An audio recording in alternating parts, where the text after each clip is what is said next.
Iqbal Mohamed. Thank you, Madam Chair. I am honoured to serve under your chairmanship.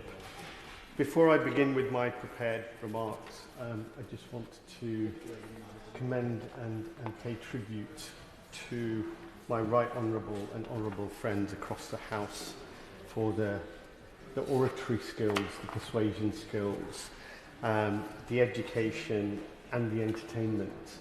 It's been an absolute privilege to hear people with such experience speak well informed on such topics.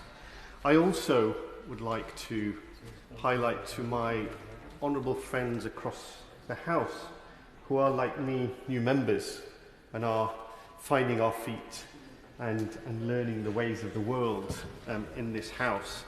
I'm pleased to hear that the new members are passionate about pushing and challenging their party to implement laws and changes that the constituents and the country demand. But I will remind them of the consequences. Rebellion, as I have seen in this short time, is rewarded with sanction or suspension.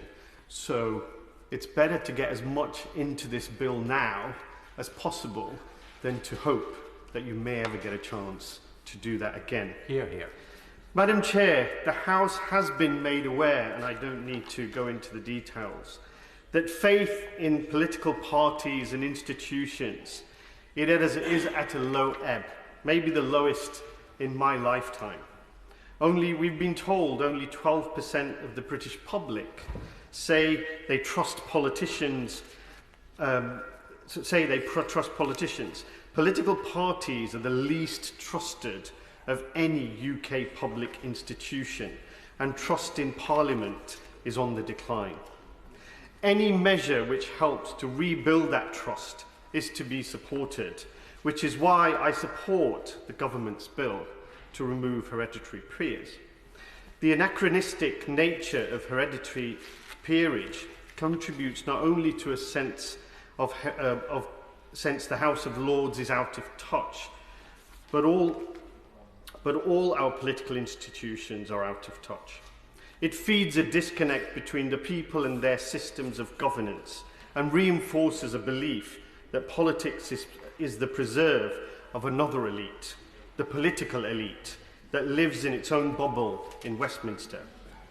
Because of the urgency to rebuild faith in politics and the need for radical change to that end, it is disappointing the government has chosen to be so timid in their ambition.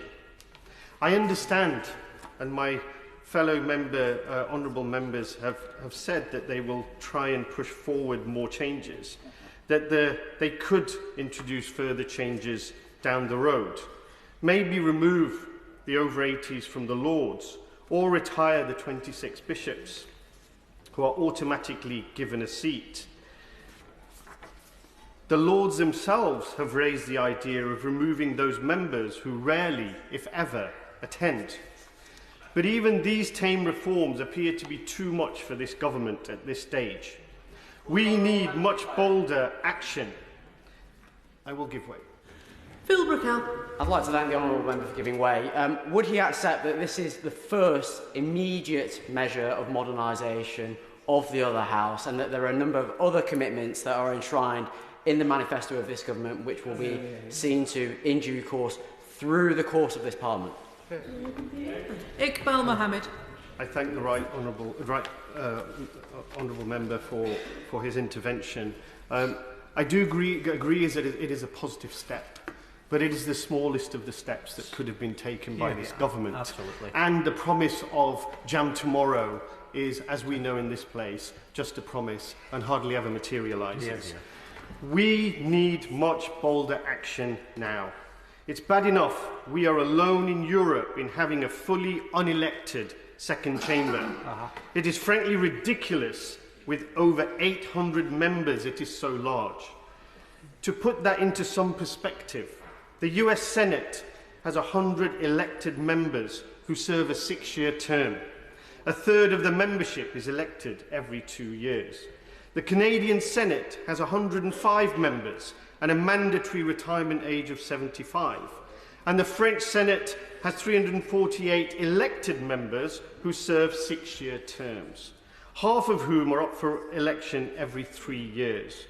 The fact our second chamber has been allowed to balloon out of all proportion looks more sinister when you consider last year Lords appointees donated over £50 million to political parties. When it looks like our political institutions are up for grabs to the highest bidder with Jobs for Life, is it any wonder people see it as another private members' club? I welcome the amendments to the bill proposed by my right honourable and honourable friends, examining alternative models to the House of Lords. It is not that difficult to imagine how we can improve on it. There should be no place for big party donors in any second chamber. It should have a fixed membership. The public should decide who has the right to populate it and be able to hold them accountable. And it should genuinely reflect the length and breadth of our country, unlike the current House of Lords, which is dominated by peers from the south and southeast. I'm extremely grateful anyway. So you're making a case, it seems to me, for an elected second chamber. Does he imagine that chamber will be elected at the same time as this chamber? In which case it would be a duplicate, because the electors will likely to vote different ways in the same day. Or is he suggesting that it's elected at a different time? In which case the chamber that was elected most recently would surely claim greater legitimacy and therefore greater authority. Very good. Iqbal Mohamed. I thank the right honourable member for his intervention. He makes a very important point. I, as a new Member of Parliament, am not educated or informed enough to answer it immediately, and I would defer to the whole House to define how that process would work. Would he give way? I'm very grateful, and I'm listening with the greatest respect and interest to what he has to say. Would he not then think there would be virtue, merit, in having a unicameral system, a bit like the system, the sort of Plan B that my right honourable friend, the member for New Forest East, suggested, rather than having a competing elected upper house, because this is the primary chamber in our system. I thank the honourable friend for his intervention, and again I will confess to my lack of knowledge on the detail around the alternative proposed by the member, and would defer to the House to select an appropriate working model that best represents the people of our country. Will the honourable member give way? Yes, please. I think the honourable member makes a really powerful point about listening and having the best system. However, would he agree with me that having all the power located in one chamber and not having a division of powers as exists in other countries is something with merit and should be looked at? And also the principle of sovereignty, of course, differs under English law and in Scots law, and therefore we need to have a good and proper look about how our governance mechanisms. Iqbal Mohamed. I thank the honourable member for his point. It's a very important point, and I do agree that representation across the four nations is absolutely key, and the balance between the two houses and how they work together is also very, very important. Madam Chair, we have seen what happens when people feel alienated from their political system, how they can gravitate to those with divisive answers. Unaddressed political grievances combined with a lack of faith in political institutions can be a toxic combination. Reforming the House of Lords so it is fit and proper is not the sole solution to that problem, but is a key part of the solution. We in this House, as elected officials, have a duty to do the right thing at the right time, in the right way, to deliver the right outcome for our constituents and our country. And the right thing is to adopt the sensible and democratic amendments proposed by my right honourable and honourable friends, and